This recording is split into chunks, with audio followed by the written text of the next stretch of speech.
Assalamualaikum warahmatullahi wabarakatuh. Bersama saya Faradila Anjani.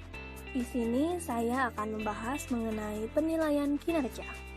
Adapun bahasan yang kali ini akan saya sampaikan, yang pertama ada definisi penilaian kinerja, yang kedua tujuan dan manfaatnya, yang ketiga model penilaian kinerja, yang keempat proses penilaian kinerja, yang kelima langkah penilaian kinerja, yang keenam, dampak budaya organisasi terhadap penilaian individu. Yang ketujuh, kesalahan dalam penilaian kinerja. Dan yang terakhir, masalah dalam penilaian kinerja. Apa sih yang dimaksud dengan penilaian kinerja? Definisi penilaian kinerja menurut Armstrong adalah suatu kesempatan untuk melihat secara menyeluruh kandungan pekerjaan, beban, dan volume, melihat kembali apa yang dicapai selama periode laporan, dan menyepakati sasaran selanjutnya. Mejia dan kawan-kawan mengungkapkan bahwa penilaian kinerja merupakan suatu proses yang terdiri dari: pertama, identifikasi, yaitu menentukan faktor-faktor kinerja yang berpengaruh terhadap kesuksesan suatu organisasi. Hal ini dapat dilakukan dengan mengacu pada hasil analisa jabatan. Yang kedua, pengukuran. Merupakan inti dari proses sistem penilaian kinerja. Pada proses ini, pihak manajemen menentukan kinerja pegawai yang bagaimana yang termasuk baik dan yang buruk. Yang ketiga, manajemen. Proses ini merupakan tindak lanjut dari hasil penilaian kinerja. Pihak manajemen harus berorientasi ke masa depan untuk meningkatkan potensi pegawai di organisasi yang bersangkutan. Hal ini dapat dilakukan dengan pemberian umpan balik dan pembinaan untuk meningkatkan kinerja pegawainya. Tujuan dan manfaat penilaian kinerja menurut Werther dan Davis, yaitu ada performance improvement, compensation adjustment, placement decision, training and development needs, career planning and development, staffing process deficiencies, informational inaccuracies and job design errors, equal employment opportunity, external challenges, dan feedback. Terdapat 13 model penilaian kinerja. Yang pertama, model SI, merumuskan hasil penilaiannya dalam bentuk SI. Yang kedua, model critical incident, catatan berupa pernyataan perilaku baik dan buruk yang berhubungan dengan pekerjaan. Yang ketiga, ranking method, mengurutkan pegawai yang nilainya tertinggi sampai yang paling rendah.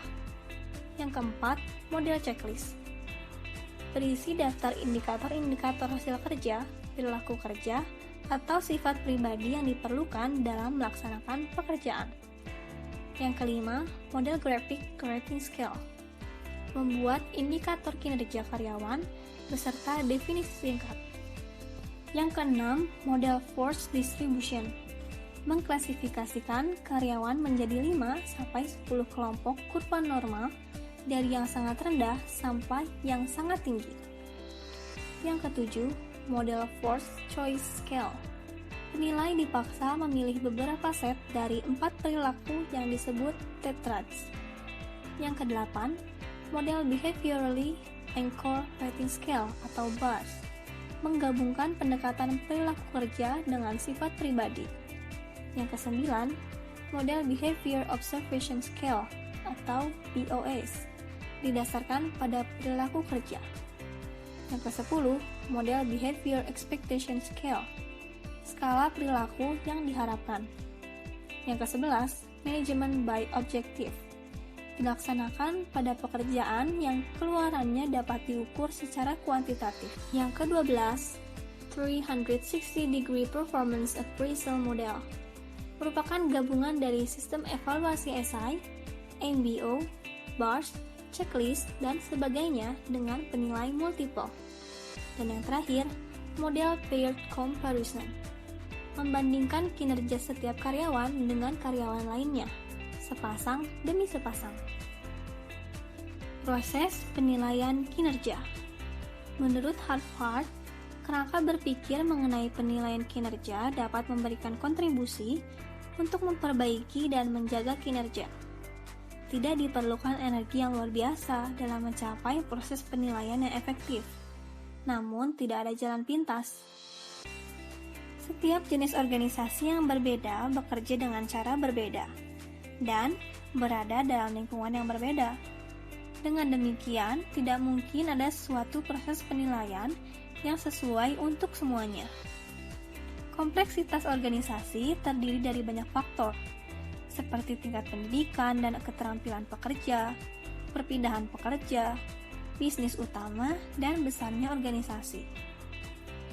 Proses penilaian sumber daya manusia sangat bervariasi. Proses penilaian terhadap manajer berbeda dengan penilaian terhadap pekerja teknis dan administrasi. Tenaga profesional menghadapi tantangan yang berbeda dengan pekerja setengah terampil. Sementara itu, pekerja yang berbeda merespons dengan sangat berbeda terhadap penilaian kinerja.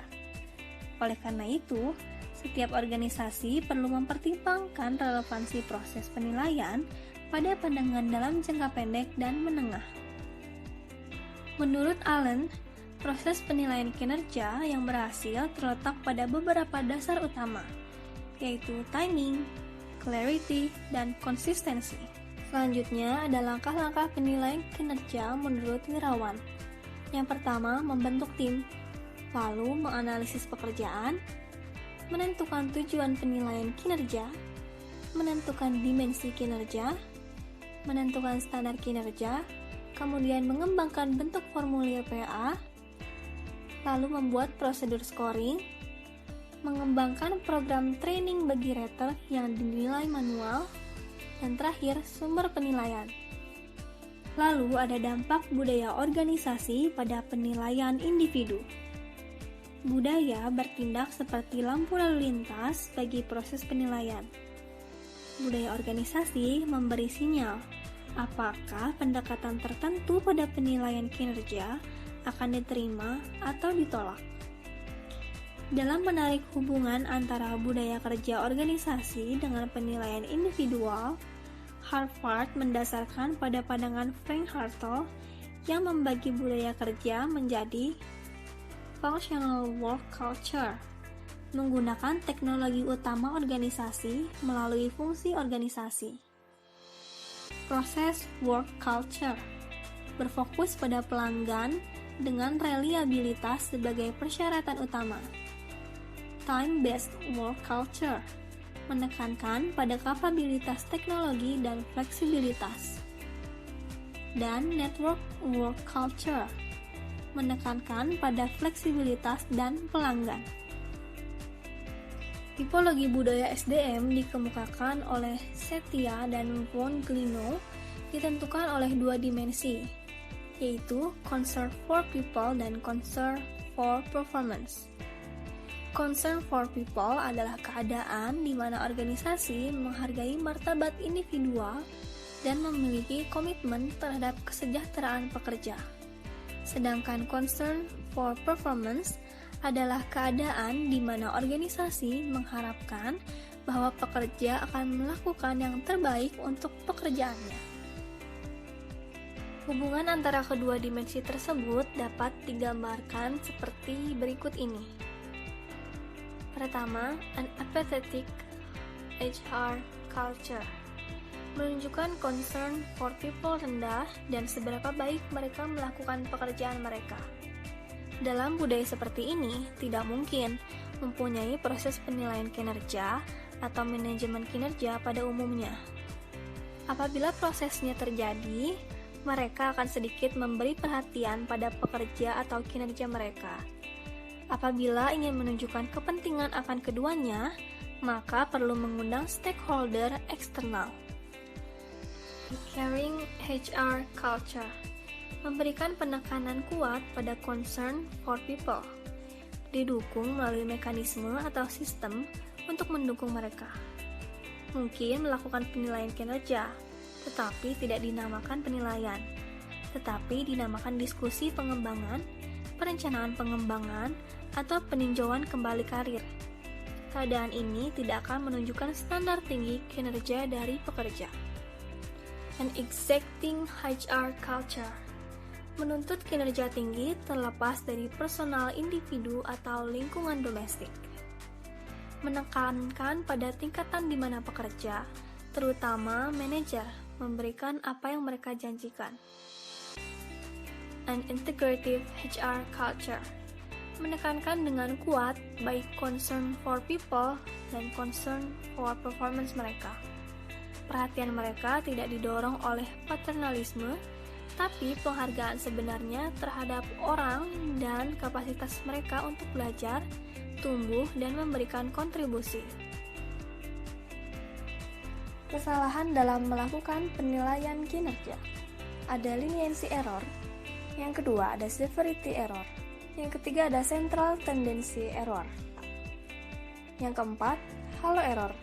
Yang kelima, high potential error. Yang keenam, similar to me error. Yang ketujuh, stereotyping error. Yang kedelapan, recency error. Yang kesembilan, spillover effect. Dan yang terakhir, contrast effect. Dan yang terakhir ada masalah dalam penilaian kinerja. Keseriusan dan objektivitas pada penilaian kinerja. Penilaian kinerja hanya akan berharga apabila dilakukan secara serius dan dengan perhatian dan objektivitas. Kemampuan manajer dalam mengukur pencapaian kinerja terhadap tujuan. Manajer tidak terlalu baik dalam mengukur kinerja terhadap tujuan. Sebagai hasilnya adalah pertimbangan subjektif karena diwarnai oleh kepribadian, emosi, dan memori selektif. Nah, itu tadi penjelasan mengenai penilaian kinerja. Semoga informasi ini dapat bermanfaat untuk kalian. Terima kasih dan sampai jumpa di video selanjutnya. Wassalamualaikum warahmatullahi wabarakatuh.